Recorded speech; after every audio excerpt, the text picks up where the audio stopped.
Hello friends, it's Aniya. Welcome to my channel. എന്തൊക്കെയുണ്ട് വിശേഷം? ഇപ്പം എല്ലായിടയ്ക്കും മഴയല്ലേ. അപ്പോൾ എത്ര മഴ പെയ്താലും പെട്ടെന്നൊരു വെയിൽ വരാനുണ്ട്. അപ്പോൾ അങ്ങനെ ഒരു വെയിൽ വരുമ്പോൾ ഞാൻ പെട്ടെന്ന് തന്നെ പുറത്തിറങ്ങും. അപ്പോൾ ഇന്ന് ഞാൻ പുറത്തിറങ്ങിയപ്പോൾ ഇവനാണ് എൻ്റെ കണ്ടുപെട്ടത്.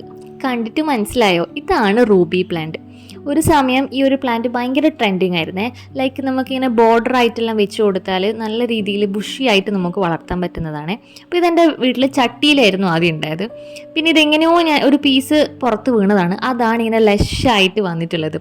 റൂബി പ്ലാന്റ്സ് ആണെങ്കിൽ അത്ര വലിയ കെയറിങ് ഒന്നും വേണ്ട. അപ്പോൾ ഞാൻ വെച്ചു ഇന്ന് ഇവനെ പോട്ടിലേക്ക് മാറ്റാം. ഈ പോട്ട് കണ്ടിട്ട് മനസ്സിലായോ? ഇത് ബേക്കറിയിൽ നിന്ന് സാധാരണ ബിസ്ക്കറ്റൊക്കെ വാങ്ങുമ്പോൾ കിട്ടുന്ന ഒരു പോട്ടാണ്. പോട്ടല്ല, ഒരു പാക്കാണ്. അപ്പോൾ അത് ഞാൻ വിചാരിച്ചു ഇങ്ങനെ യൂസ് ചെയ്യാമെന്ന്. ഒട്ടുമിക്ക എല്ലാ സാധനവും ഞാൻ റീസൈക്കിൾ ചെയ്യാറുണ്ട് ഇങ്ങനെ.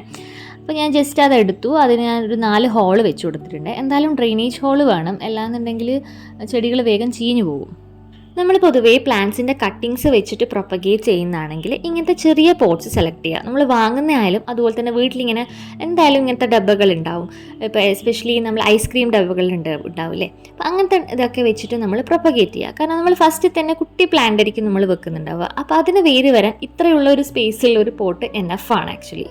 പിന്നീട് നമുക്ക് ആ ഒരു വേരൊക്കെ പിടിച്ച് സെറ്റായി കഴിഞ്ഞാൽ മാത്രം ചെടി വലിയൊരു പോട്ടിൽ മാറ്റിയാൽ മതി. കാരണം അതിന് വെള്ളം കൊടുക്കുമ്പോൾ ആയാലും നമ്മൾ വലിയ പോട്ടിലേക്ക് നമ്മൾ കുട്ടി പ്ലാന്റ് വെച്ചിട്ട് വെള്ളം കൊടുക്കുമ്പോൾ അത് വേഗം ചീഞ്ഞു പോകും. ഇങ്ങനത്തെ കുട്ടി പോട്ടിൽ നമ്മൾ വെച്ച് കഴിഞ്ഞാൽ അത്രേ വെള്ളവും വേണ്ടുള്ളൂ. ആ ഒരു ചെടിക്ക് വേണ്ടുന്ന വെള്ളം മാത്രമേ നമ്മൾ കൊടുക്കുന്നുള്ളൂ. അപ്പം അതാണ് അതിൻ്റെ ഒരു ലോജിക്ക്.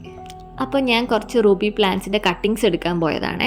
എനിക്ക് വേരോടെയുള്ള കുറച്ച് പീസും കിട്ടിയിട്ടുണ്ട്, ചെറിയ ചെറിയ കട്ടിങ്സും ഞാൻ എടുത്തിട്ടുണ്ട്. എന്തായാലും ഞാൻ അത് ഫുള്ളായിട്ടൊന്നും എടുത്തിട്ടില്ല, കാരണം അത്ര എനിക്ക് വേണ്ട. കാരണം ഇത് വെച്ചാൽ തന്നെ വേഗം വേഗം ബുഷി ആയിട്ട് വരും. അപ്പോൾ നമ്മൾ അതിൻ്റെ അനുസരിച്ച് നമ്മൾ കട്ട് ചെയ്ത് കൊടുത്താൽ മതി. ഈ റൂബി പ്ലാന്റ്സ് ഉണ്ടല്ലോ, അത്ര കെയറിങ് ഒന്നും വേണ്ട. ഇടയ്ക്ക് ഒരു മീലി ബഗ്സിൻ്റെ അറ്റാക്ക് വന്നിട്ടുണ്ടായിരുന്നു എനിക്ക്. അങ്ങനെയാണ് ഞാനത് വലിയ കെയർ ചെയ്യാണ്ട് ജസ്റ്റ് ഞാൻ പുറത്തിട്ടിട്ടുണ്ടായത്. അപ്പോഴാണ് പുറത്തുനിന്ന് നല്ല ലഷായി വളർന്നത്. ചില പ്ലാന്റ്സ് അങ്ങനെ ഇല്ലേ ഗൈസ്, നമ്മൾ എത്ര കെയർ ചെയ്താലും അതിന് എന്തെങ്കിലുമൊക്കെ ഇങ്ങനെ രോഗങ്ങൾ വരും. പക്ഷെ നമ്മൾ ജസ്റ്റ് ഇത് പുറത്ത് ചാടി കഴിഞ്ഞാൽ അവിടുന്ന് നല്ല രീതിയിൽ നല്ല വളർന്നു വരും. എനിക്ക് അങ്ങനെ ഉണ്ടായിട്ടുണ്ട് കേട്ടോ അനുഭവങ്ങൾ. അപ്പോൾ ഞാൻ കൊണ്ടുവന്ന പ്ലാന്റ്സ് ജസ്റ്റ് കട്ട് ചെയ്തിട്ട് വെക്കുന്നുണ്ട്. ഞാൻ ഓൾറെഡി ഒരു വീഡിയോ പറഞ്ഞിട്ടുണ്ടായിരുന്നു. നമ്മളിങ്ങനെ കട്ടിങ്സ് വെക്കുന്ന സമയത്ത് ആ ഒരു ഫസ്റ്റത്തെ ഒരു 2 to 3 ലീവ്സ്, ഫസ്റ്റത്തെ നമ്മൾ വെക്കുന്ന ആ ഒരു സ്റ്റെമ്മിൻ്റെ 2 to 3 ലീവ്സ് കട്ട് ചെയ്തിട്ട് മണ്ണിലേക്ക് വെക്കുകയാണെങ്കിൽ വേഗം വേര് പിടിക്കും. അപ്പോൾ ഞാൻ അങ്ങനെയാണ് ഓരോ പ്ലാന്റും നട്ട് കൊടുക്കുന്നത് കേട്ടോ. പോട്ടിംഗ് മിക്സായിട്ട് ഞാൻ സാധാരണ മണ്ണും അതുപോലെ തന്നെ ചാണകപ്പൊടി മാത്രമാണ് യൂസ് ചെയ്തിട്ടുള്ളത്. പൊതുവേ ഞാൻ വേറെ വളങ്ങളൊന്നും അങ്ങനെ ഉപയോഗിച്ച് നോക്കിയിട്ടില്ല ഇതുവരെ.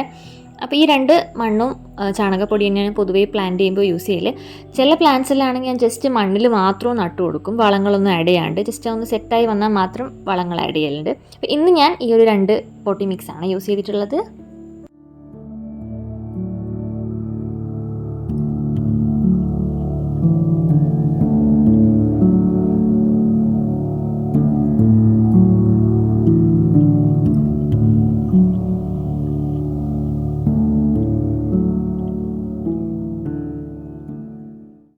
നിങ്ങൾക്കിപ്പോൾ ഈ പ്ലാന്റ് ഇങ്ങനെ കാണുമ്പോൾ വലിയ ബ്യൂട്ടി ആയിട്ട് തോന്നില്ല.